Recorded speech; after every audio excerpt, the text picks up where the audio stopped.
Okay, so here we are for the battle against Grum, and they don't bring the Kyurem, which is wild to me. Kyurem ruined my team. It's the reason why I haven't bought Gouging Fire, or one of the reasons. And yeah, it's definitely a bit of a surprise to not see that one. The Forager showing up is a little bit annoying, but we'll work that one out. But probably the biggest problem is going to be the spikes going up early, so kind of want to just lead off with Raichu. They don't actually have a good Raichu answer immediately. I know there's the King there, but I will trade my Raichu for King every day of the week. Outside, I don't see what else they really want to lead with, so yeah, I'll lead with Raichu, why not? Let's just try and break with this mon off the bat. And then, yeah, go from there. We have got basically like full setup spam with a couple of extra mons to try and pivot into a couple of hits. Tinglu set up rocks, and the Slitherwing is just literally pads so we don't get burned. If we get... In fact, there's not anything other than Samurott that gets knocked off that he's bought, so realistically we should never get knocked off. Watch it now happen like turn 2. To be honest, I actually didn't think that the Samurott would show up, because my team is very, very good into Samurott. I was expecting Azumarill instead, just because the bulk was going to be more beneficial, but I'm actually kind of glad to not see it. A little bit unfortunate that we have nothing to get rid of that. Okay, that's a King lead. That's not ideal for me. You should expect the Tinglu to come in, but there's nothing you can actually do to the Tinglu early on. I mean, you could just Chili here as well. I feel like I take too much damage for me to really be willing to stay in. I will check though. I don't take that much, depending on its investment. But it probably still is just worth me going into Ting.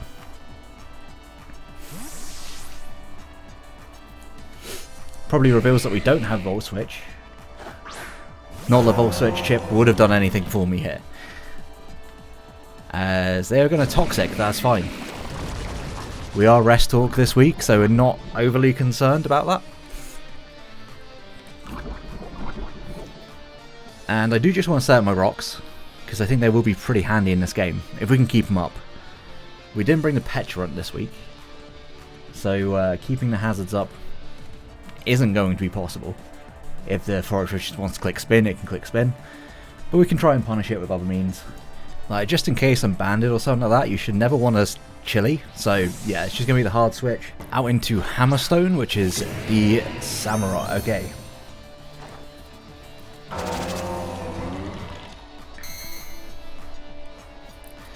So probably going to be trading hazards here, if I had to guess. Could just go out into Prim on this, click Calm Mind, and then start going for that. I think that might be a decent enough play. If I get to Stuffed Cheeks on greedent, then the Spike's damage doesn't mean anything. So they're going to Taunt. Okay, well I'm not going to Calm Mind then. Instead I'm just going to double back out into Ting. Could double Ting. If they go back out into King, that is just like the best mon for me to try and deal with it. So that is going to be the King. Nice. Alright. Are you Boots? Yes. Okay. Slowly getting some information here.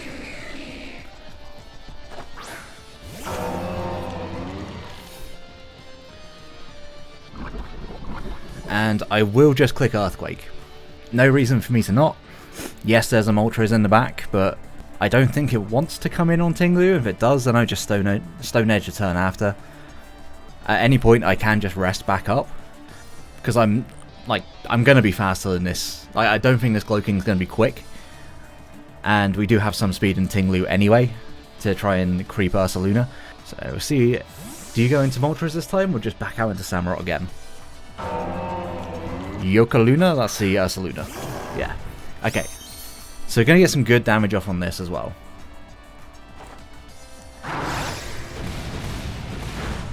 I'll definitely take it. Are you Flame Orb? I don't think you are, because... okay, you are. But we are faster. That's good to know. I'm just going to go Sliver on a pivot. Unfortunately, we don't live a Facade, I don't think. But Sliver is the most expendable mon on this team by far. Like, it was here for the Kyurem, more so than anything else. And if he decides to, like, SD or anything like that, it immediately punishes it. So a good chance that we just die here to a facade. There's nothing we can do about that. Something has to die, essentially, if 𝙂𝙀𝙀𝙀𝙀 comes in. Yeah, there's a facade.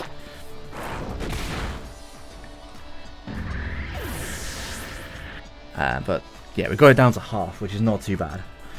I could go into 𝙂𝙀𝙀𝙀, but I think the better play here is just going into the Primarina. I don't believe you're fast, because Tinglu looked like it outsped you, unless it's just the way that Toxic and Flame Orb works, in which case, a little bit sad. I could have just bought a regular ass fucking Calm Mind Prim in this game, because he didn't bring any of the fast threats. Like, Kilowattrel didn't come, Kyurem didn't come. I feel like it's something of a Trick Room team, so I may have to play around that, but I think Tinglu, like, walls half this. Yeah, I'm just going to withdraw. I'm assuming it's going to be Glow King that comes in.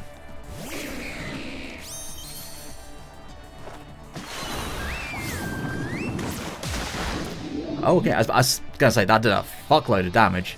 Probably because it was a crit. I'm going to go for a Sing here. If we hit it, great, we get to set up Calm Minds. If we miss, I think they might Chili anyway. So, we'll then be at +2 speed, and they really do struggle to revenge this. But I would say best case scenario is that we do actually hit it. But that is not SPDEF, I'm pretty sure, because that took way too much, even from a crit. Like, Primarina hits hard, it doesn't hit that hard. Yeah, it can't be SPDEF. They're actually just going to withdraw. Show me the Hammerot. Okay. Do we land a Sing? We do. It's because I'm running the blunder policy, right? Because I'm running the blunder policy, now it's 100% accurate, which is perfect. Right, okay. I'm sure they probably weren't expecting that one. I wasn't expecting to run this set, I'll be honest. I was going to go Covert Cloak, and then I got to jetting, and I was like, you know what, fuck it. Like, why not just have fun? When you're in a slump, just try and have fun with it. And if there's a greedent on the team, then you're just automatically having fun. Like, it doesn't even matter if you lose the game, you're having fun.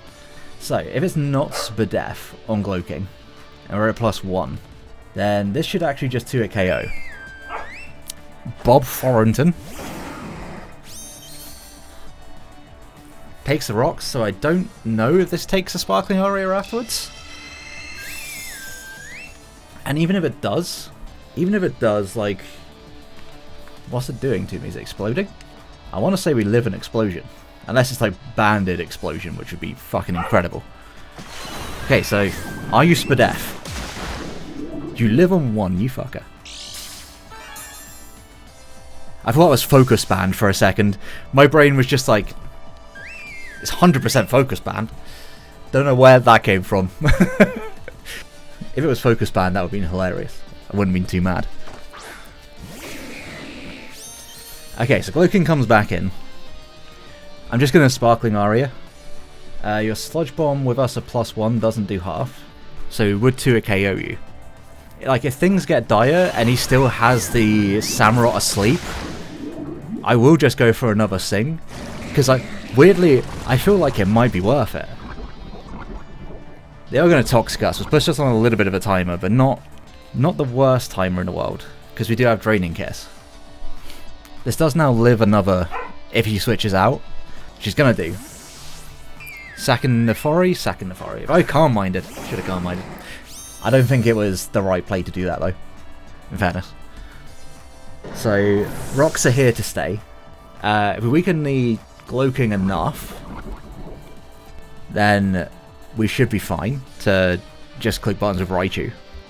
And because we know that's that's Toxic on Glow King, there's part of me that wants to just sub on Boulder in front of it, and then just start clicking SD. Luna comes in. How much do I do with a +1 Draining Kiss? Just theoretically. No, I do need to click Sparkling Aria here. Okay, well, I guess just trying to kill off some turns, but I will absolutely take the Ursaluna.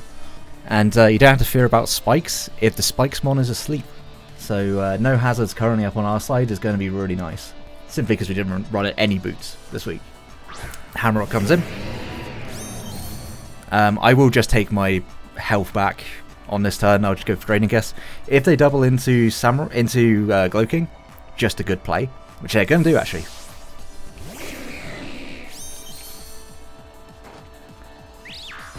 Draining Kiss does 2. But that is it, it's something back. It's something. How much health am I at? Honestly, I think at this point, I'm pretty happy just keep clicking Sparkling Aria. I can get one more hit off on the 𝙂𝙀𝙀𝙀𝙀. Christ, having a bit of a stroke in mid-game. Honestly, after my recent performances, not surprising. They may also just want to double, I guess, here. Again, maybe into Hamu and get this thing even healthier. But honestly, him taking chip on everything else on his team is absolutely fine. I just come in with Boulder on the asleep Hamu. It hasn't wasted any turns. Yeah, it's just going to be the Samurott.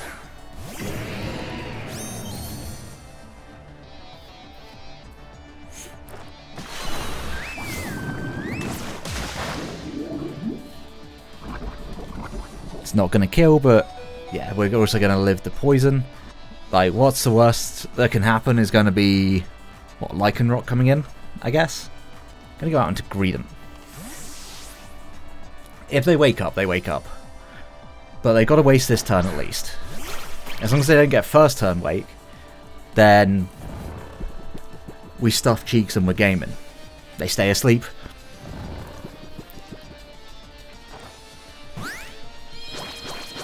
It's time to stuff some cheeks. I think it's the first time I've actually managed to get this working.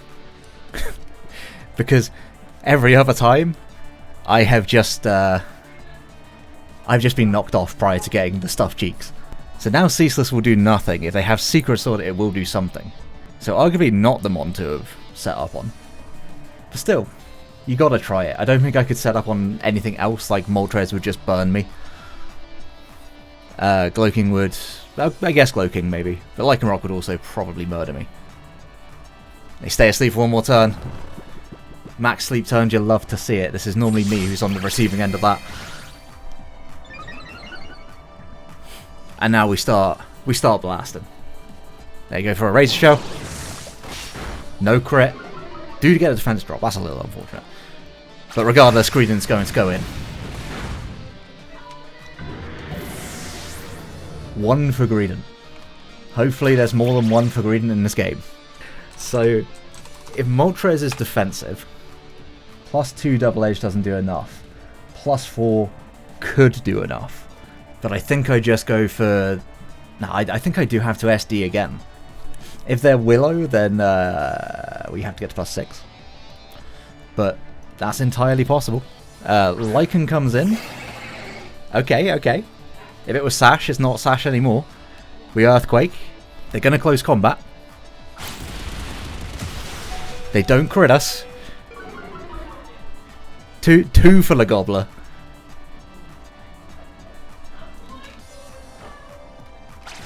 You know, sometimes you just gotta stuff cheeks.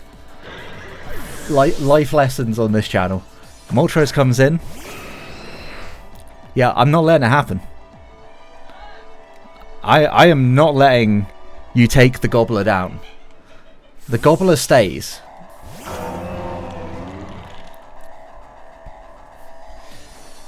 Scorching Sands is just going to bounce off of us. And then we're going to rest. I wonder if there was a chance of me living the Scorching Sands. There surely was no chance. So we rest and then we just, you know, start clicking the buttons and doing Stone Edge, Earthquake shenanigans. We also still have Swords Dance, Iron Boulder in the back. We have Raichu that can murder this as well in the back. Just going to Flamethrower. Not even close. And yeah, welcome back Ting-Lu. We're really going all in on the berries. There should have also been a Gobbler. There should have been multiple Gobblers on my team this week. Just going to Stone Edge. I think the Stone Edge should kill. I don't know for sure. Moltres is fairly bulky. It actually doesn't kill if it's defensive. But it also will take them a long time to try and get through this Ting-Lu. Just landing the Stone Edges and it's a crit. Nope, that's just not defensive. Okay, So yeah, this is going to be 𝙂𝙀𝙀𝙀 endgaming this, which is not something I expected coming from this game. I have like 4 setup bonds, and yet it's a Stealth Rock Rest 𝙂𝙀𝙀 that is going to be endgaming. But good game to Grum. It's going to be a 5-0 win. We did need the big win just because, firstly, we've been on a bit of a slump, and it's nice to get out a bit with a big win. 𝙂𝙀𝙀 just destroying things in. I have no idea what that Slowking was, by the way, because it wasn't Svidef, and Fizdef would have taken that Earthquake, so I don't know. But yeah, we also lost big last week, so winning big this week, and it just makes up for it, and now we're 2-2, back to a respectable differential. And yeah, good game to Grum. Make sure to go check him out. Link it down below. greedent 2-0 this week. I want to see. I might just bring it every week and see what we can do with it. I am very tempted. But yeah, like if you enjoyed the battle, which you got to, like, you're legally binded now to like the battle. Subscribe, and until the next one, have a great day, guys. Peace.